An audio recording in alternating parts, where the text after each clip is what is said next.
The C-46 is an endangered species.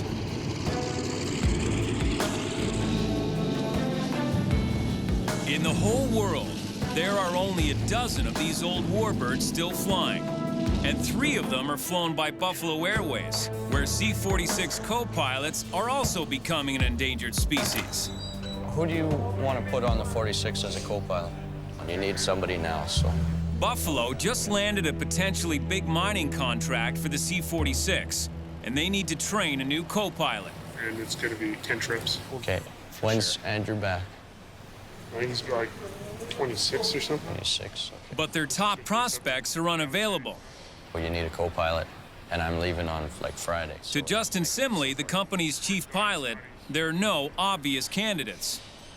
So who are we going to put in there? We've got Larry or we've got Graham. Can we take Graham off the sked? We don't have a backup. You're going to have to use Then Larry. it's Larry. It has to be Larry. That's all we got. We got to do a ride on him by Friday. Larry is Laurent Dussault from Montreal, barely 20 years old. Where are we going with this? What? Inuvik? He's Buffalo's youngest rampie. But Larry sees his youth and youthful attitude as a plus. I'm young, willing. I want to touch everything. I want to be everywhere. I want to see everything. I'm really eager. I think that's what sets me apart. After 11 months at Buffalo, he'll be going straight from working the ramp to piloting the most difficult plane in the fleet. Larry's, even though he's a little bit of a douchebag, he still freaking works pretty hard. We just got to do it quick here. We'll do his ride Friday. Okay. Larry, how you feeling? How am I feeling? Yeah. Pretty good? Pretty good? Yeah? You know, you just got some pretty shithouse luck. Did I? Yeah. From what? We're checking you on the 46 this week. The 46, not the 3. Are you serious? At first, I didn't understand what was happening. Is this a joke? Is this like some sort of like prank and the guys are just gonna laugh at me when I actually believe it? You're shitting me. No, that's true, man. On the 46? On the 46. Can I hug you? Yeah. You worked hard, man. Yeah! Don't rub it in too much, those guys. What do I do now? What's that? Finish career. Okay, yeah, I guess. Unbelievable. Biggest freaking tail dragger piston engine I've ever seen, I know of. It's still in operation. Bigger than a 3, it's an honor. I don't know how to react. I want to tell everybody. I don't know if I'm allowed to. Right now I'm just enjoying it. It's just awesome. Larry will face the biggest challenge of his life in a plane that's notoriously difficult to fly, even for experienced pilots.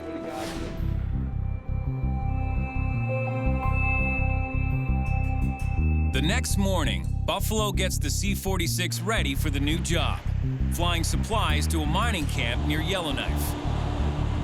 Getting there requires setting down on a frozen lake with an ice landing strip. An ice strip is inherently dangerous because A, it is slippery, B, it's made from water, and C, it's very unpredictable. But I trust in the C-46. And Buffalo trusts Devin to get it there.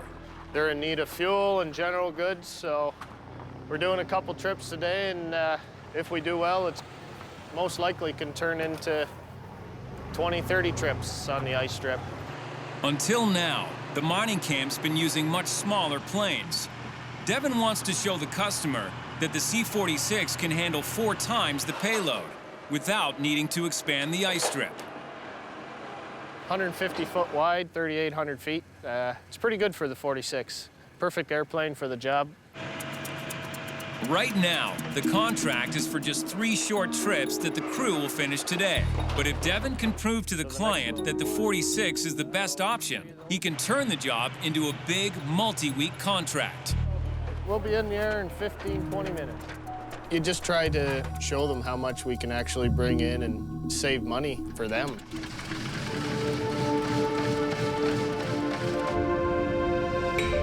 Clear takeoff, runway 33. Clear takeoff 33 with a return to Buffalo 518.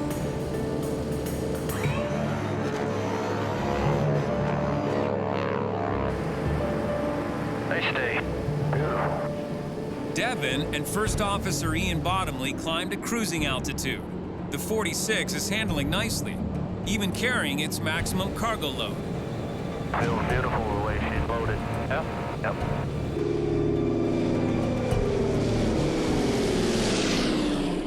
But fully loaded and fueled, the 46 tips the scale at nearly 50,000 pounds. A lot of weight to slam down on a sheet of ice. First and foremost is the regular airstrip isn't going to sink if you go through it. If there's bad ice, you never know, we could go through. With ice, you're always looking at pressure cracks, how thick it is, if it's been scraped up, so you can have ample braking. Ice reports from the lake look good, but there's only one real test. Back gear down. Rudder. Still stressful the first time, you know, you never know until you actually touch down.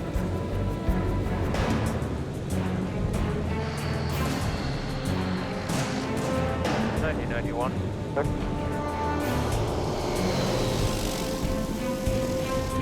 $80.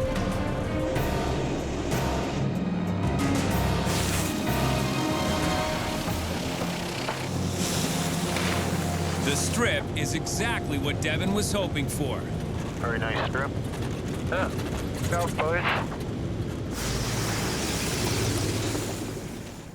As the crew unloads, the mining company is already impressed with just this one flight.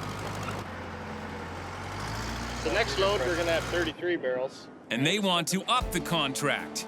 A day's worth of work will now stretch on for at least 2 weeks. So it'll turn into almost 20 trips, so that's a nice little contract from 3 to 20.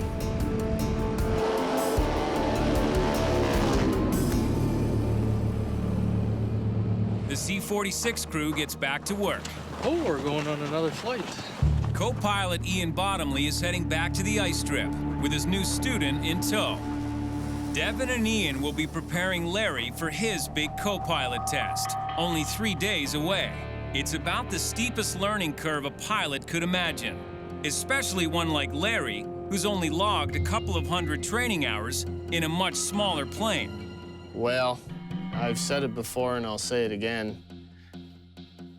250 hours is quite low to be jumping into a right seat of a C-46. You haven't really flown full-time in 11 months, and they put you on the hardest aircraft they've got in this fleet.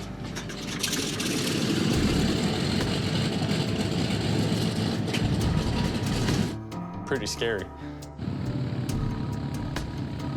And the C-46 is a much different beast from the tiny twin engines Larry flew back at flight school. One engine on the C-46 is the same weight as the plane he used to fly. So that's where he's at the disadvantage. Warning would have been nice, but on the other hand, when you've waited 11 months on the ramp, you don't ask twice. You don't tell them, well, can I get an extra week? No, you take the chance.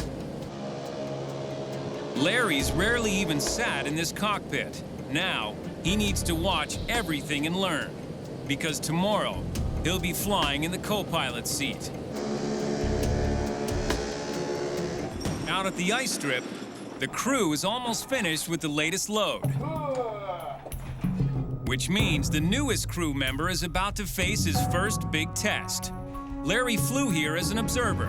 He's flying home in the co-pilot seat. I must admit that the first few flights, when I didn't even have time to open the books and Devin set me on the right seat, I was a bit scared. What I was afraid is that Devin had really high expectations. Cockpit windows, 9 to go. Crew briefing. 9 to go. It's your shut. Your shut. Yours is shut, yeah, mine is shut, sorry. Ready. Taking off from a sheet of ice, surrounded by tall trees, Devin can't afford a mistake in his cockpit or a miscommunication with his co-pilot. We were on takeoff, and the responsibility of the captain is to look outside and call for the power settings, and the co-pilot sets the power setting right after the takeoff. Yeah, give me 50 inches, airborne 80. Okay. Power settings are measured in inches of manifold pressure, an indicator of how much power the engine is generating. Devin wants 50 inches of manifold pressure as they leave the ground, power that he'll need to clear the trees.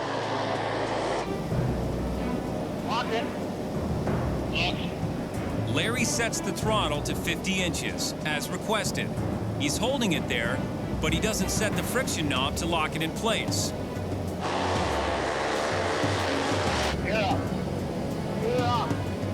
And as Larry tries to raise the landing gear, I just couldn't get it up, so I did release my hand from the throttles. And that's when the power setting rolled back, giving us less power than what we needed. the plane is barely clearing the treetops. I was making sure I was clearing the trees, and I felt it go. Throttle came back to minimum, so it's pretty much an engine failure.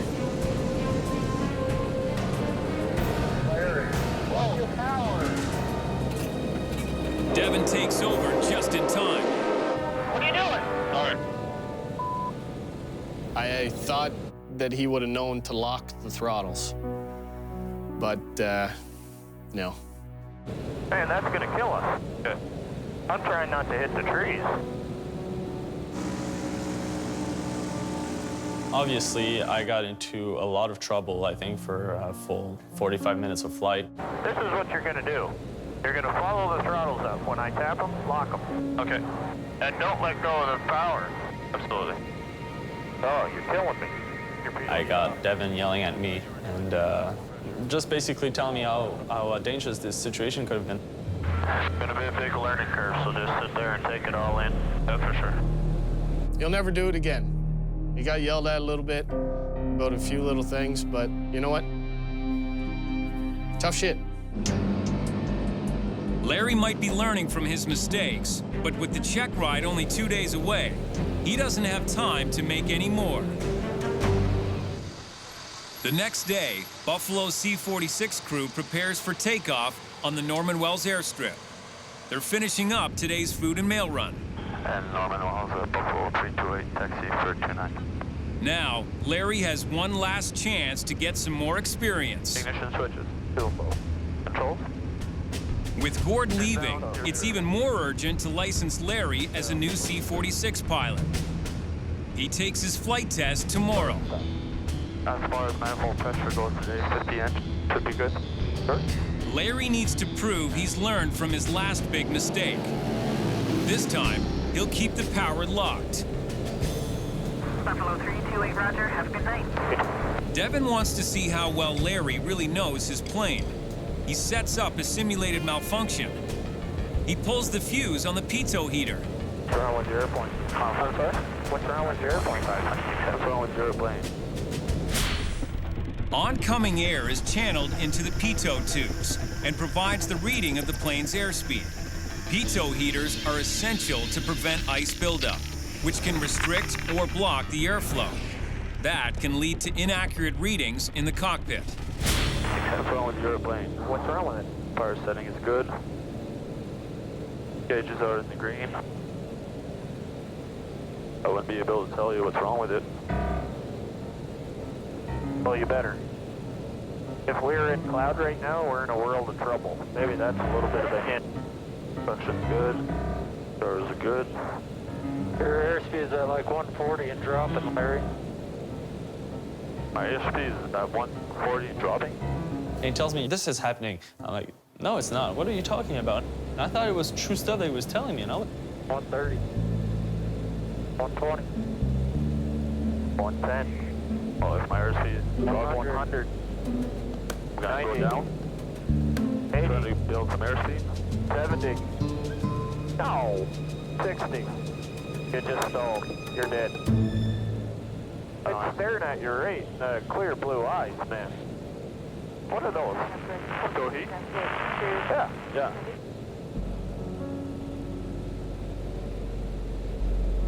Those two lights meant that the pitot heat was not working, but I didn't know that.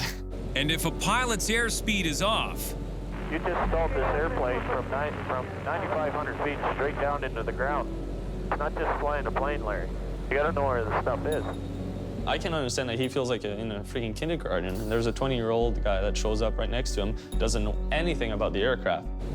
And I'm not a big teacher. That's why I get pissed off. I don't like doing it. Closing in on Yellowknife, Devin springs another surprise. Larry's gonna do this landing? Sure is. Larry's facing the biggest challenge in Buffalo's most challenging plane. They'll take 2 flaps, please. You're not going slow enough yet. Have 1. Yeah. Push that nose straight down. Push it down. Really high. It's such a big aircraft. Am I gonna slam it to the ground and bounce a couple of times? Fly it down. Push it down. Push it. Level up, level up, level up, level up. That's the power. That's the power. I got it. It's a bouncy, brutally rookie landing. I felt like I was not very far. At least it sounded straight. You weren't straight. Weren't even close, buddy. Right now, Larry's not even close to earning the captain's approval. He was just high and fast, didn't start slowing down in time. He's letting the plane fly him right now, which is not good. C-46, you know, you got to stay ahead of the airplane and you got to fly it, and don't let it fly you. I gotta make up for it. I don't have a choice here. It's either you pass or you fail. Either you fly, either you go back to the ramp. You better learn fast. But his time for learning is almost up. Tomorrow, he flies his check ride. So, as the day dies down at the hangar, I said 14, 16 pounds in the front tanks. Larry is just getting to work. Devin giving me a hard time really helped me for the first week to understand how much time and effort I had to put in this aircraft. Larry's taken Devin's lesson to heart. He needs to understand how the C-46 works. All of it.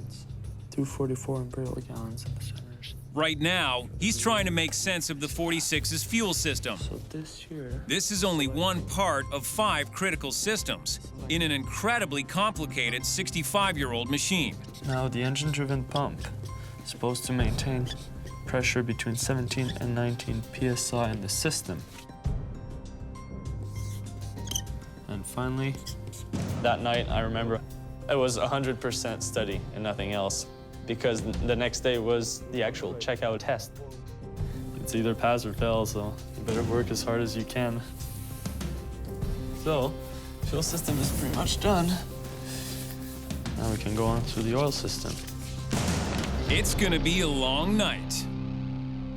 It's time for Larry Dessau's big chance to get his Buffalo flying career started. It's not easy to fly with Devin when you're a rookie. I think he's nervous. Captain Devin Brooks will be taking him out for his pilot proficiency check, his PPC. Yeah, we're doing his checkout here. About 10 minutes. If Larry passes, he'll be greenlit to fly in the right seat of the C-46. If not, he goes back to the ramp. Devin's hoping that Larry's learned from his mistakes over the last 4 days. When shit hits the fan and you're under stress and something happens, you know, you just expect them to get the fundamentals down, get the emergencies down so he can do them as quick as he can without even thinking about them. But Larry's uneasy about flying with Devin. Because for the full week, Devin was screaming at me and being hard on me and everything. So at that point, I didn't know if Devin would just bring me down. Chief Pilot Justin Simley will ride along as the check pilot, making sure Larry meets every requirement. He wants to see Larry seize this chance, regardless of his age. I mean, if a guy wants something, it doesn't matter whether he's 20 or 30 or 40 or 50. I mean, if he wants to do it, you know, and he's given an opportunity, he'll do it. So, you know, we'll see it. Sure, it's an opportunity of a lifetime, but if you screw it up, there ain't no second chance.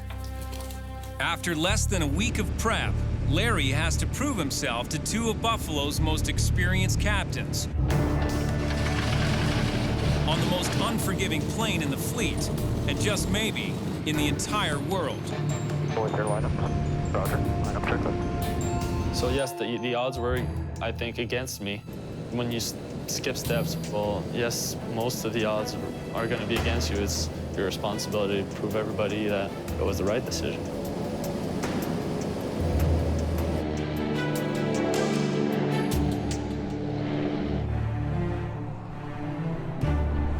Dassault's check ride on a Buffalo Airways C-46 is going well. Okay, turn down. Better. I got a wheel on my side. But this flight is not over yet. When it is, Larry will either be Buffalo's newest co-pilot or its most heartbroken rampie. All that's left is the landing and the question of how bumpy it's going to get. Buffalo 328 Tower, wind 110 at 5. You're clear to land runway 09. I did a couple of bounces, 3 or 4 actually, before I got the aircraft safely on the ground.